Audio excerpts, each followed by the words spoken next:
ஸ்ரீமத் வால்மீகி ராமாயணம் கிஷ்கிந்தா காண்டம் chapter 39.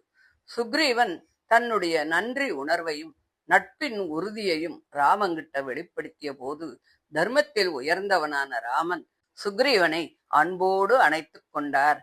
அவர் சுக்ரீவனின் நல்ல குணங்களை பாராட்டார். மழையை பொழிவது இந்திரனின் இயல்பு, இருளை அகற்றுவது சூரியனின் இயல்பு, குளிர்ச்சியும் சாந்தியையும் தருவது சந்திரனின் இயல்பு. அதுபோல நண்பர்களுக்கு அன்பும் உதவியும் செய்வது உன்னை போன்ற நல்லோரின் இயல்பே அப்படின்னு கூறி சுக்ரீவனுடைய மனசை சந்தோஷப்படுத்துறார். ராமர் தன் உள்ளத்துல இருந்த துயரத்தை வெளிப்படுத்த ஆரம்பிக்கிறார். ராவணன் சீதையை கடத்திண்டு போனது அவனது அழிவிற்கான தொடக்கம்தான். அவன் செய்த இந்த அதர்மம் அவனை நிச்சயமா நாசத்துக்கு கொண்டு போகும். மிக விரைவில் என் அம்புகளால் அவனை அழிச்சுடுவேன் அப்படின்னு உறுதியா சொல்றார். தர்மத்தின் பக்கம் நிற்கும் ஒருவனின் வார்த்தைகளில் இருக்கும் அசைக்க முடியாத நம்பிக்கை அப்போது ராமனுடைய வார்த்தைகளிலே வெளிப்பட்டது. அந்த நேரத்துல திடீர்னு வானம் முழுவதும் தூசு எழும்ப தொடங்கியது. சூரியனின் ஒளி மங்கி போறது போல பெரிய தூசு படலம் ஆகாசத்தையே மூடிச்சு. திசைகள் கலங்கி போச்சு. பூமி அதிர்ந்தது. மலைகளும் காடுகளும் நடுங்கித்து. இது சாதாரண நிகழ்வா? இல்லையே. உலகின் பல பகுதிகளில் இருந்தும் எண்ணற்ற வானர படைகள் ஒன்று திரண்டு வருவதால் இயற்கையே இப்படி அதிர்ந்து போனது. அடுத்த சில கணங்களில் பூமி முழுவதும் வானர வீரர்களால் அப்படியே நிரம்பி போச்சு. நதிக்கரைகளில் வாழ்ந்தவர்கள், மலைகளில் வாழ்ந்தவர்கள், கடற்கரை பகுதியில் இருந்தவர்கள், ஆழ்ந்த காடுகளிலே சுற்றி திரிந்தவர்கள் அப்படின்னு பலவிதமான இடங்களில் இருந்தும் வானரர்கள் வந்து சேர்ந்தார்கள். அவர்களுடைய கர்ஜனைகள் இடி ஒளியைப் போல முழங்கித்து. சிலர் உதய சூரியனை போன்ற ஒளியோடு இருந்தா, சிலர் சந்திரனை போல வெள்ளையா இருந்தா, சிலர் தாமரையின் மகரந்தத்தை போன்று பொன்னிறமாக இருந்தா. அவர்கள் அனைவரும் தனித்தனி திறமைகளையும் வல்லமைகளையும் கொண்டிருந்தா. பின்னர் வானரத் தலைவர்கள் ஒவ்வொருவராக வந்து சேர்ந்தா. சதவலி தாரையனுடைய அப்பா, ருமையனுடைய அப்பா, கேசரி, கவாக்ஷன், தூம்ரன், பனசன், நீலன், கவயன், திரிமுகன், மைந்தன், த்விவிதன், கஜன், ஜாம்பவான், ருமன்வான், கந்தமாதனன், அங்கதன், தாரன், இந்திரஜனு, ரம்பன், துர்முகன், ஹனுமான், நலன், ததிமுகன், சரபன், குமுதன் மற்றும் பல தலைவர்கள் தங்கள் தங்கள் படைகளோடு வந்து சேர்ந்தா. ஒவ்வொருவரின் பின்னாலும் கோடிக்கணக்கான வீரர்களும் வந்தா. அவர்களின் எண்ணிக்கையை கணக்கிட்டு சொல்ல முடியாத அளவுக்கு இருந்தது. அவர்களில் சிலர் மலைகளைப் போன்ற உடல் அமைப்பு கொண்டவர்களாக இருந்தார்கள். சிலர் விரும்பிய வடிவத்தை எடுக்கக்கூடிய அற்புத சக்தி உடையவாளா இருந்தா. சிலர் ரொம்ப பேராற்றல் உடையவாளா இருந்தா. சிலர் அறிவிலும் தந்திரத்திலும் சிறந்தவாளா இருந்தா. ஜாம்பவான் போன்றவர்கள் வயதிலும் அனுபவத்திலும் உயர்ந்தவர்களாக இருந்தார்கள். ஹனுமான் போன்றவர்கள் பக்தி, பலம், புத்தி ஆகிய அனைத்திலும் சிறந்தவர்களாக இருந்தா. அங்கதன் போன்ற இளம் வீரர்கள் எதிர்கால நம்பிக்கையாக இருந்தா.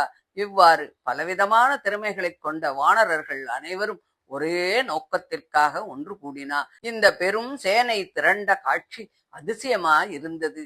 மலைகளும் காடுகளும் பூமியும் வானரர்களால் அப்படியே மூடி போன மாதிரி இருந்தது. பூமியின் எல்லா திசையில் இருந்தும் எல்லா வானரர்களும் வந்து சேர்ந்துட்டா. அவர்கள் தாவியும் குதிச்சும் கர்ஜித்தும் ரொம்ப சந்தோஷமா இருந்தா.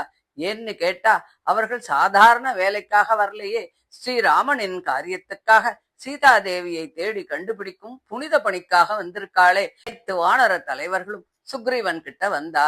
சூரியனை சுத்தி மேகங்கள் திரள்வதைப் போல அவர்கள் தங்கள் அரசனை சுத்தி நின்னா. மகிழ்வோடு முழக்கத்தை இட்டபடி அவர்கள் சுக்ரீவனுக்கு தலை வணங்கி மரியாதை பண்றா. அவர்களுடைய வீரத்துக்கும் வலிமைக்கும் இணையாக ஒழுக்கமும் பணிவும் இருந்தது. பின்னர் அவர்கள் அனைவரும் கைகூப்பி சுக்ரீவனின் முன்னாடி வந்து நின்னா. சுக்ரீவன் அவர்களை ஸ்ரீராமனுக்கு அறிமுகப்படுத்தி வைக்கிறார். தர்மத்தை நன்கு அறிந்த அவன் தன்னிடம் கூடியிருந்த இந்த பெரும் சேனை வெறும் கூட்டமாக இல்லாமல் ஒழுங்குபடுத்தப்பட்ட ஒரு சக்தியாக மாற வேண்டும் அப்படிங்கிறத நன்னா புரிஞ்சுன்றிருந்தான். அதனால் அவன் வானரத் தலைவர்களிடம், உங்கள் படைகளை மலைகளிலும் நீர்வீழ்ச்சிகளின் அருகிலும் காடுகளிலும் அவரவர்களுக்கு ஏற்றவாறு முறையாக தங்க வையுங்கள். ஒவ்வொரு படையின் வலிமையையும் திறமையையும் நாம் அறிந்து கொள்ளணும். அதுக்கு அப்புறம்தான் சீதாதேவியை தேடும் பணியை திட்டமிட்டு ஆரம்பிக்க முடியும் அப்படின்னு சொல்றான். இப்படி ஒரு மிகப்பெரிய தர்ம போராட்டத்திற்கான முதல் கட்ட தயாரிப்பு நிறைவேறியது. ஸ்ரீராமனின் கருணையும் சுக்ரீவனின் தலைமையும் வானரர்களின் அர்ப்பணிப்பும் எல்லாமாக ஒன்று சேர்ந்து உலக வரலாற்றிலேயே மிகப்பெரிய சிறந்த தேடுதல் என்ற முயற்சிக்கு ஒரு அடித்தளத்தை ஏற்படுத்தியது.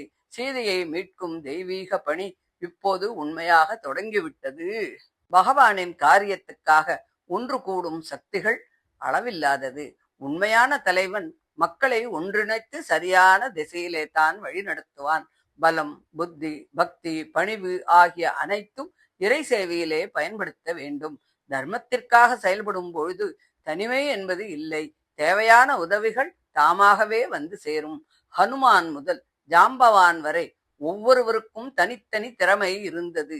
ஆனால் அனைவரின் இலக்கு ஒன்றே ஒன்றுதான். அதுபோல நம் வாழ்க்கையிலும் எல்லா திறமைகளையும் இறை நோக்கிலே செலுத்த வேண்டும்.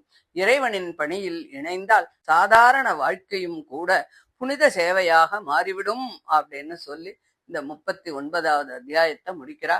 தொடர்ந்து 40வது அத்தியாயத்தை அடுத்த ஆடியோவில் பார்க்கலாம். தேங்க்யூ.